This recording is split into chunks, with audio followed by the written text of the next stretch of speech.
सन 1398, विक्रमी संवत 1455, ज्येष्ठ मास की पूर्णिमा का ब्रह्म मुहूर्त, काशी नगर का वो लहरतारा तालाब जहां सर्व सृष्टि रचनाहार कबीर परमात्मा पृथ्वी से 16 शंख कोस दूरी पर स्थित अपने निज धाम से शिशु रूप धारण कर अपने तेजोमय शरीर को हल्का करते हुए कमल के फूल पर प्रकट हुए, जिसके प्रत्यक्ष दृष्टा थे ऋषि अष्टानंद। इस पूरे घटनाक्रम को देख ऋषि जी आश्चर्यचकित रह जाते हैं और सोचते हैं, आज यह मैंने कैसा दृश्य देखा? ये मेरी भक्ति की उपलब्धि है या कोई भ्रम? गुरुदेव से पूछता हूं।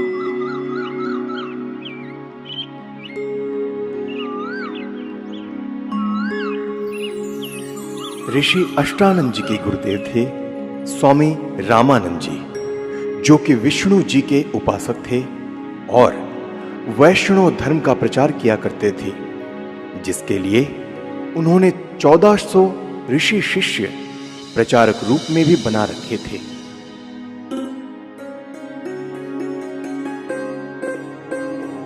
प्रणाम गुरुदेव। प्रणाम। क्या बात है अष्टानंद, कुछ दुविधा में लग रहे हो? हे गुरुदेव, आपकी आज्ञा हो तो मैं अपनी एक शंका का समाधान चाहता हूँ। कहो, क्या बात है? हे गुरुदेव, आज साधना करते समय मुझे आकाश से एक प्रकाश नीचे की ओर आते दिखा, जिसे मेरी आंखें सहन न कर सकी और आंखें बंद हो गई, जिसके बाद मेरी आंखों के सामने एक नवजात शिशु का प्रतिबिंब बन गया। पुनः आंखें खोली तो वह प्रकाश तालाब के एक कोने में सिमटता हुआ दिखाई दिया। हे गुरुदेव, कृपया मेरी शंका का निवारण कीजिए। यह मेरी भक्ति की कोई उपलब्धि है या कोई दृष्टि दोष? हे ऋषि जी, यह न तो भक्ति की उपलब्धि है और न आपका दृष्टि दोष। इस प्रकार की घटनाएं उस समय होती है जब ऊपर के लोकों से कोई देव पुरुष पृथ्वी पर अवतार धारण करने के लिए आते हैं और किसी स्त्री के गर्भ में निवास कर फिर बालक रूप धारण करके लीला करते हुए अपना अपेक्षित कार्य पूरा कर जाते हैं। अष्टानंद, कोई देव पुरुष ऊपर के लोकों से आया है। अब वह काशी नगर में किसी के घर जन्म लेकर अपना प्रारब्ध पूरा करेगा।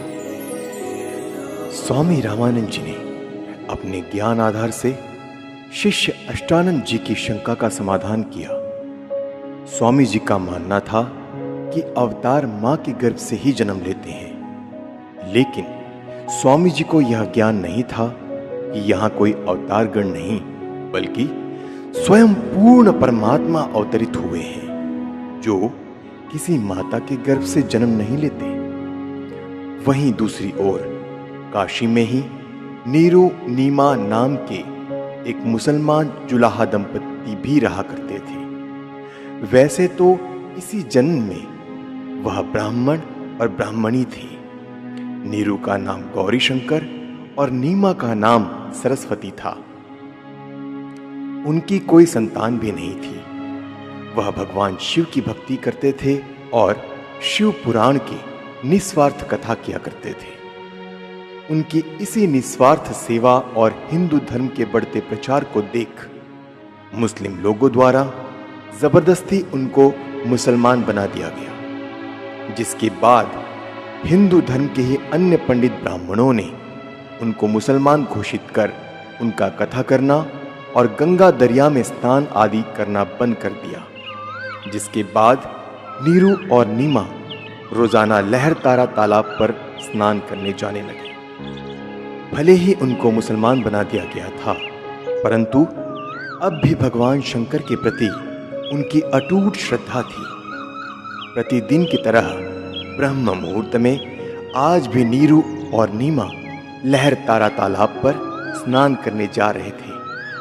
संतान ना होने के कारण नीमा अपने भगवान शिव शंकर जी से रोते रोते हृदय से प्रार्थना करते हुए जा रही थी।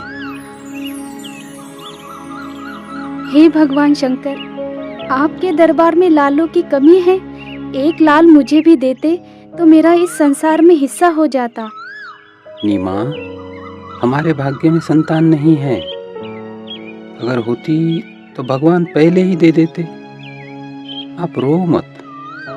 ऐसे रो रो कर अपनी आंखें खराब और कर लोगी। हमारा कोई उंगली पकड़ने वाला भी नहीं है इस दुनिया में।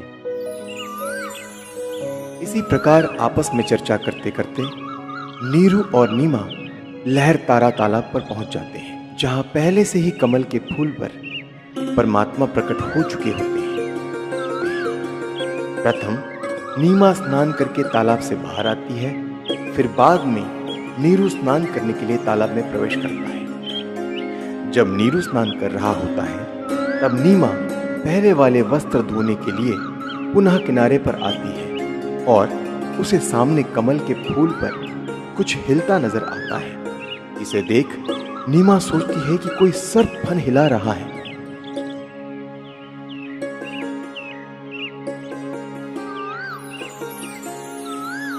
देखना जी, कमल के फूल पर बालक है। कमल के फूल पर बालक है। ये तो बच्चे की चाह में बिल्कुल पागल हो गई है। अब तो इसको जल के अंदर भी बच्चे दिखाई देने लग गए हैं। ये शंकर भगवान, इसको सद्बुद्धि दो दाता। देखना जी, कमल के फूल पर बालक है। बस कर नीमा, अब तुझे यहाँ जल में भी बच्चे दिखाई दे रहे हैं। जल में कहाँ से बालक आएगा? हे भगवान! देखना जी, वो बच्चा डूबेगा जल में।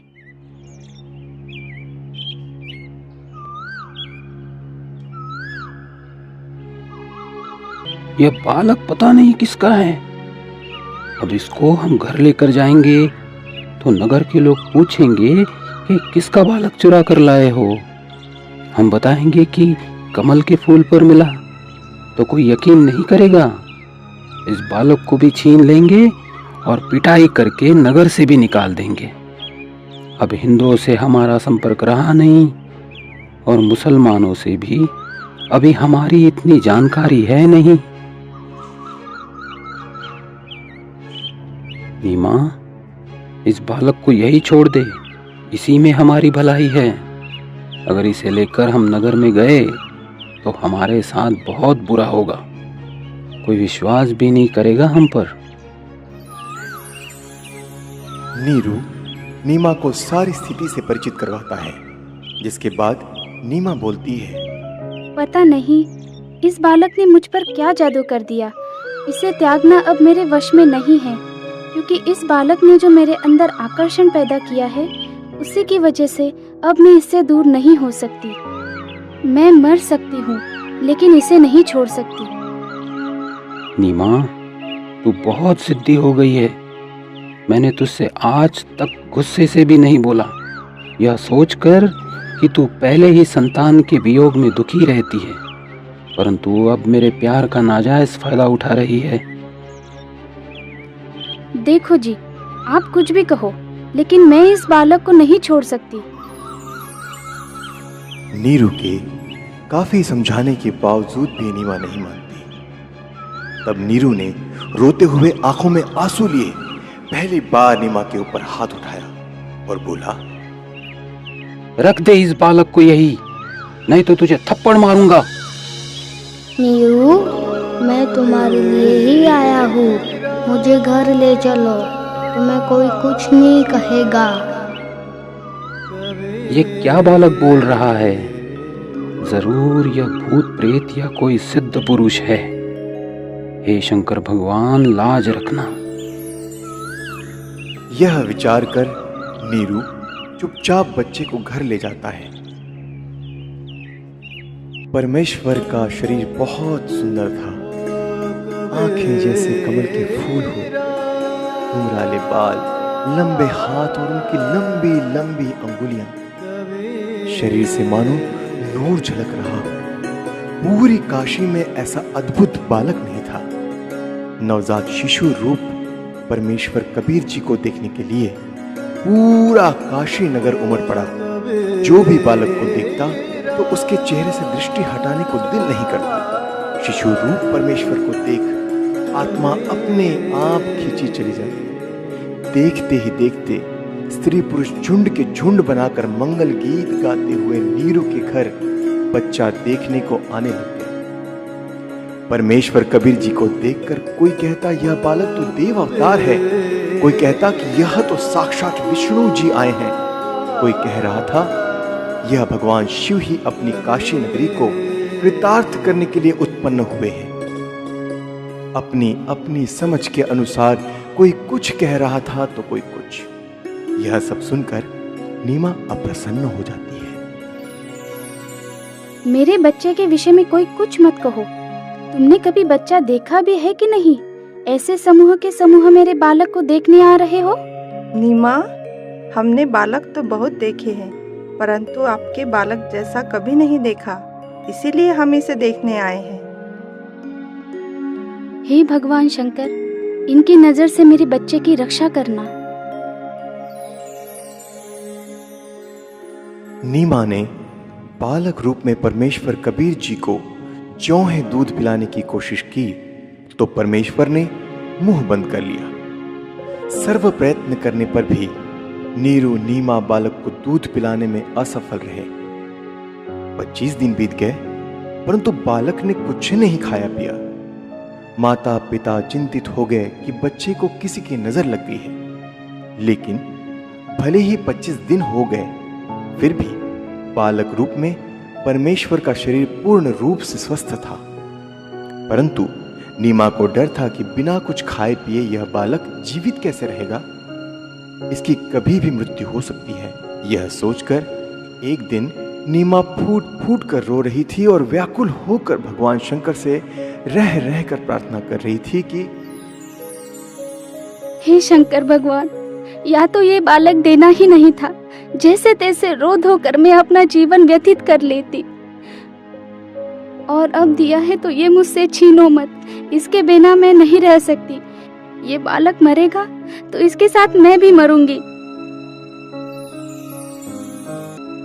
तब परमात्मा जो अजर अमर अविनाशी हैं, भगवान शिव को प्रेरणा करके बुलाते हैं, क्योंकि उन्हें पता था कि मैं तो मारूंगा नहीं, पर मेरी चिंता में जरूर मर जाएगी। क्यों रो रही हो बेटी? क्या परेशानी है आपकी? हे महात्मा जी, हम निसंतान थे। 25 दिन पूर्व भगवान शंकर जी ने यह बालक हमें दिया, लेकिन अभी तक इस बच्चे ने दूध नहीं पिया। सभी कोशिशें करके हम थक चुके हैं। आज भी इसने कुछ भी आहार नहीं किया। मैं इसलिए रो रही हूँ कि अब यह बालक मरेगा और इसके साथ मैं भी आत्महत्या करूंगी। आपका बालक मुझे दिखाइए। इस बालक की लंबी आयु है, यह मरने वाला नहीं है। देख नीमा, कितना स्वस्थ है, कमल जैसा चेहरा खिला है। हे विप्रवर, बनावटी सांत्वना से मुझे संतोष होने वाला नहीं है। बच्चा दूध पिएगा तो मुझे सुख की सांस आएगी। हे शंकर जी, आप इन्हें कहो एक कुंवारी गाय लाए, जिस पर आप अपना आशीर्वाद भरा हाथ रखना, फिर वह दूध देगी। मैं उस कुंवारी गाय का ही दूध पीऊंगा। बेटी, अपने पति को बुलाओ। नीरू, एक कुंवारी गाय ले आओ और साथ में कुम्हार के घर से एक घड़ा भी लेकर आना। वह बछिया दूध देगी, उस दूध को यह बालक पिएगा।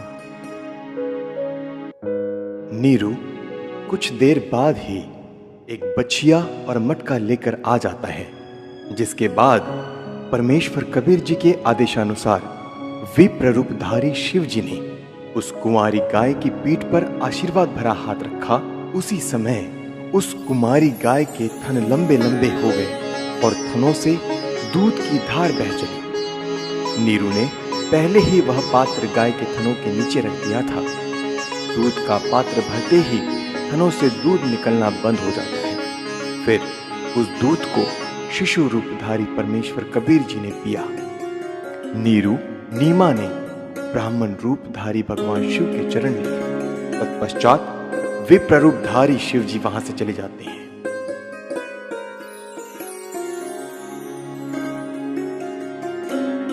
नीरू नीमा पहले हिंदू ब्राह्मणी थे, तो लालचवश ब्राह्मण लोग बालक रूप परमेश्वर का नाम रखने नीरू के घर आते हैं। लेकिन मुसलमानों का दबदबा होने के कारण उनसे हिंदू समाज दबता था।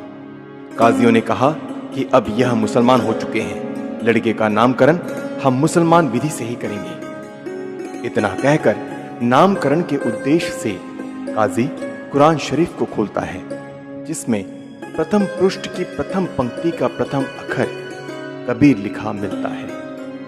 काजियों ने सोचा कि कबीर नाम का अर्थ बड़ा होता है, तो एक छोटी जाति के बालक का नाम कबीर रखना उचित नहीं रहेगा। यह सोचकर काजी द्वारा पुनः पवित्र कुरान शरीफ को खोला गया, तो दोनों पृष्ठ पर कबीर कबीर अक्षर लिखे मिले। इसके बाद काजी ने पूरी कुरान शरीफ का निरीक्षण किया, तो पूरी कुरान शरीफ में कबीर कबीर कबीर अक्षर लिखा था, अन्य लेख नहीं रहा। यह कोई साधारण बालक नहीं है, इस बालक ने कोई जादू जंतर करके हमारी कुरान शरीफ को ही बदल डाला। हे काशी के काजियों, मैं कबीर